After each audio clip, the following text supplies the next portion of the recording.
মধ্যপ্রাচ্যে শুরু হয়ে গেল তৃতীয় বিশ্বযুদ্ধ। আমেরিকা ও ইসরায়েল একযোগে ইরানের উপর ঝাঁপিয়ে পড়েছে, আর তার জবাবেই ইরান শুরু করেছে মহাপ্রলয়। তেহরান থেকে ইস্পাহান, ইরানের প্রতিটি শহরে এখন মার্কিন ও ইসরায়েলি বিমান হামলা চলছে।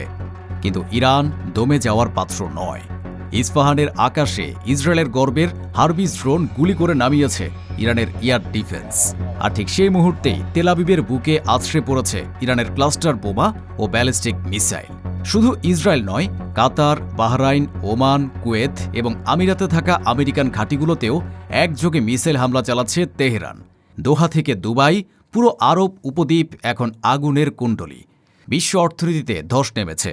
ইউরোপের গ্যাসের দাম 1 লাফে 93% বেড়ে গেছে। শেয়ার বাজার ক্র্যাশ করেছে। আমেরিকা ভেবেছিল ইরানকে ভয় দেখাবে, কিন্তু ইরান উল্টো বিশ্বকে দেখিয়ে দিল বাঘের লেজে পা দিলে কি পরিণতি হয়। কিন্তু প্রশ্ন হল, আমেরিকা ও ইসরায়েল কেন হঠাৎ করে ইরানের নিউক্লিয়ার ফ্যাসিলিটি টার্গেট করল? নাতানজ পারমাণবিক কেন্দ্রে হামলার পর ইরান কি এখন তাদের গোপন পারমাণবিক অস্ত্র বের করবে? তেল আবিবের মিসাইল হামলার পর নেতানিয়াহু কি এখন বাংকারে পালিয়েছেন? হিজবুল্লাহর রকেট হামলায় ইসরায়েলের উত্তরাঞ্চল কি জনশূন্য হয়ে যাচ্ছে? আমেরিকা তাদের মিত্র দেশগুলো কাতার, আমিরাত, ওমানকে কি বাঁচাতে পারবে, নাকি ইরানের মিসাইলের আগুনে মধ্যপ্রাচ্য থেকে আমেরিকার অস্তিত্ব মুছে যাবে? বিশ্ববাজারে তেলের দাম যেভাবে বাড়ছে, তাতে কি পশ্চিমা অর্থনীতি পুরোপুরি ধসে পড়বে? আর সবচেয়ে বড় প্রশ্ন, রাশিয়া ও চীন কি এখন সরাসরি ইরানের পক্ষে যুদ্ধে নামবে? এসব প্রশ্নের উত্তর জানতে এবং মহাযুদ্ধের এই লাইভ আপডেটের প্রতিটি মুহূর্ত দেখতে ভিডিওটিতে একটি লাইক দিয়ে শেষ পর্যন্ত আমাদের সাথেই থাকুন। চলুন রণাঙ্গনের তাজা খবরে যাওয়া যাক। পরিস্থিতি নিয়ন্ত্রণের বাইরে চলে গেছে। আমেরিকা ও ইসরায়েল একযোগে ইরানের উপর ইতিহাসের সবচেয়ে বড় বিমান হামলা শুরু করেছে।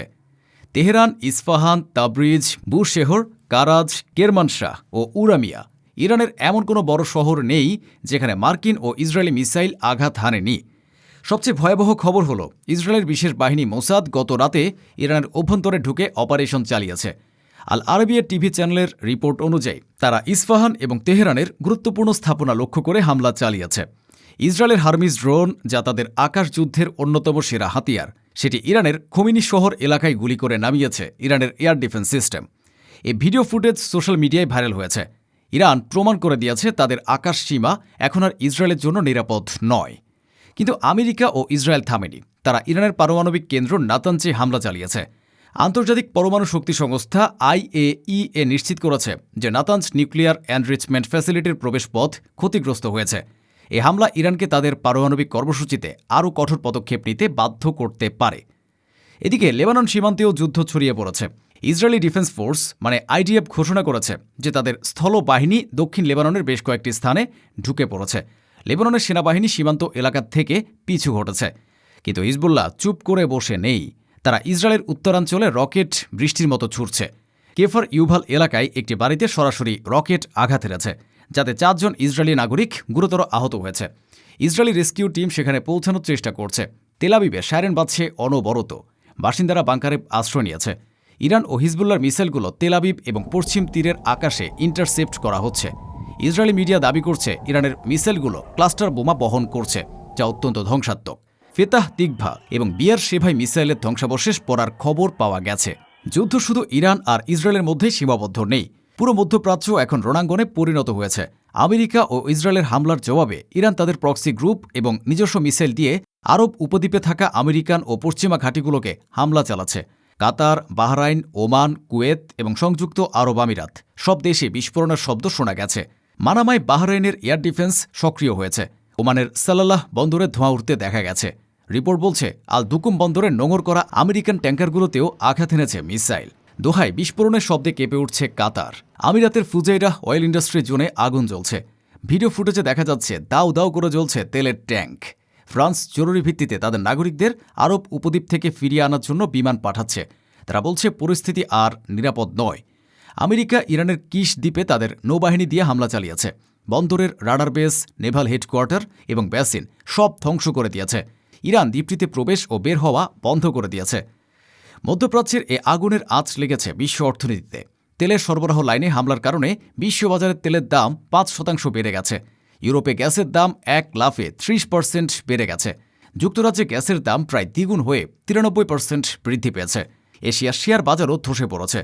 দক্ষিণ কোরিয়ার সিওল স্টক এক্সচেঞ্জ 7% এবং জাপানের টোকিও স্টক এক্সচেঞ্জ 3% লস করেছে। ইউরোপীয় বাজারগুলো 1% নিচে নেমে গেছে। ফ্রান্সের ন্যাশনাল ব্যাংক ইউরোপিয়ান সেন্ট্রাল ব্যাংকে অনুরোধ করেছে সুদের হার পরিবর্তন না করার জন্য, কারণ এই যুদ্ধ ইউরোপের অর্থনীতিকে বড় ধরনের ধাক্কা দিতে পারে। শীতের আগে গ্যাসের দাম বৃদ্ধি মানে ইউরোপের জন্য এক বড় বিপর্যয়। ইরান ইউরোপীয় দেশগুলোকে হুঁশিয়ারি দিয়েছে। তারা বলেছে, যদি ইউরোপ এ যুদ্ধে আমেরিকা ও ইসরায়েলের পক্ষ নেয় তবে তাদের এর চড়া মূল্য দিতে হবে। ইরান তাদের প্রক্সি গ্রুপগুলোকে লেলিয়ে দিতে পারে ইউরোপের স্বার্থের বিরুদ্ধে। ইরান রেড ক্রিসেন্ট জানিয়েছে, এখন পর্যন্ত তাদের 787 জন নাগরিক নিহত হয়েছে। এই বিপুল প্রাণহানি ইরানের জনগণের মধ্যে আমেরিকার প্রতি ঘৃণা আরও বাড়িয়ে দিয়েছে। তারা এখন প্রতিশোধের জন্য মরিয়া। ইসরায়েলের ইলাত শহরেও ড্রোন হামলার খবর পাওয়া গিয়েছিল, তবে পরে সেটি ভুয়া অ্যালার্ট বলে নিশ্চিত করা হয়েছে। কিন্তু ব্যালিস্টিক মিসাইল হামলার সতর্কতা এখনও বহাল আছে। আমেরিকা ও ইসরায়েল চাইছে ইরানের পারমাণবিক সক্ষমতা এবং মিসাইল প্রোগ্রাম ধ্বংস করে দিতে। তারা ইস্পাহান, তাবরিজ এবং তেহরানের গুরুত্বপূর্ণ স্থাপনাগুলোতে একের পর এক হামলা চালাচ্ছে। ফ্রান্সের রাফাল যুদ্ধবিমানগুলো আমিরাতের আকাশসীমা রক্ষার জন্য টহল দিচ্ছে। ব্রিটিশ ঘাঁটি সাইপ্রাসেও হামলা হয়েছে। অর্থাৎ যুদ্ধ এখন ভূমধ্য সাগর পর্যন্ত ছড়িয়ে পড়েছে। আমেরিকা ও তার মিত্ররা এখন এক বহুমুখী যুদ্ধের মুখোমুখি। একদিকে ইরান, অন্যদিকে হিজবুল্লাহ, হুতি এবং ইরাকি মিলিশিয়া। নেতানিয়াহু হয়তো ভাবছেন তিনি হামাস বা হিজবুল্লাহকে দমন করবেন, কিন্তু তিনি আসলে পুরো মধ্যপ্রাচ্যকে এক বারুদের স্তূপে পরিণত করেছেন। আমেরিকাও এখন বুঝতে পারছে ইরানকে আক্রমণ করার মানে মৌমাছির চাকে ঢিল মারা। এই পরিস্থিতিতে রাশিয়া ও চীন চুপ করে বসে থাকবে না। ইরান তাদের কৌশলগত মিত্র। ইরানের পতন মানে রাশিয়া ও চীনের জন্য বড় ক্ষতি। তারা হয়তো সরাসরি যুদ্ধে নামবে না, কিন্তু ইরানকে অস্ত্র ও গোয়েন্দা তথ্য দিয়ে সাহায্য করবে। ইতিমধ্যে রিপোর্ট পাওয়া গেছে যে রাশিয়া ইরানকে আকাশ প্রতিরক্ষা ব্যবস্থা ও মিসাইল টেকনোলজি দিয়েছে। চীন অর্থনৈতিকভাবে ইরানকে সাপোর্ট দিচ্ছে। আমেরিকা যদি বেশি বাড়াবাড়ি করে তবে এই সংঘাত তৃতীয় বিশ্বযুদ্ধে রূপ নিতে পারে। মধ্যপ্রাচ্যের আকাশ এখন বারুদের গন্ধে ভারী। তেল আবিব থেকে তেহরান, কোথাও শান্তি নেই। আমেরিকা ও ইসরায়েল ভেবেছিল তারা সহজেই জিতে যাবে, কিন্তু ইরান প্রমাণ করে দিয়েছে তারা হার মানার পাত্র নয়। বিশ্ব অর্থনীতি ধসে পড়ছে, তেলের দাম বাড়ছে, আর সাধারণ মানুষ ভয়ের মধ্যে দিন কাটাচ্ছে। এই যুদ্ধ আর ইরান বা ইসরায়েল নয়, এটি পুরো বিশ্বের জন্য এক সতর্ক বার্তা। জালেমের পতন আসন্ন। আমেরিকা ও ইসরায়েল যতই শক্তিশালী হোক, সত্যের জয় হবেই। প্রিয় দর্শক, আপনারা কি মনে করেন এই যুদ্ধ কি তৃতীয় বিশ্বযুদ্ধে রূপ নেবে?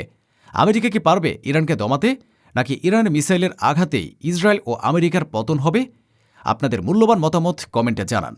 ভিডিওটি ভালো লাগলে লাইক দিন এবং শেয়ার করে বিশ্বকে জানিয়ে দিন মধ্যপ্রাচ্যে মহাযুদ্ধ শুরু হয়ে গেছে। সত্যের পক্ষে থাকুন, অন্যায়ের বিরুদ্ধে সোচ্চার হন। দেখা হবে পরবর্তী ভিডিওতে, ইনশাআল্লাহ।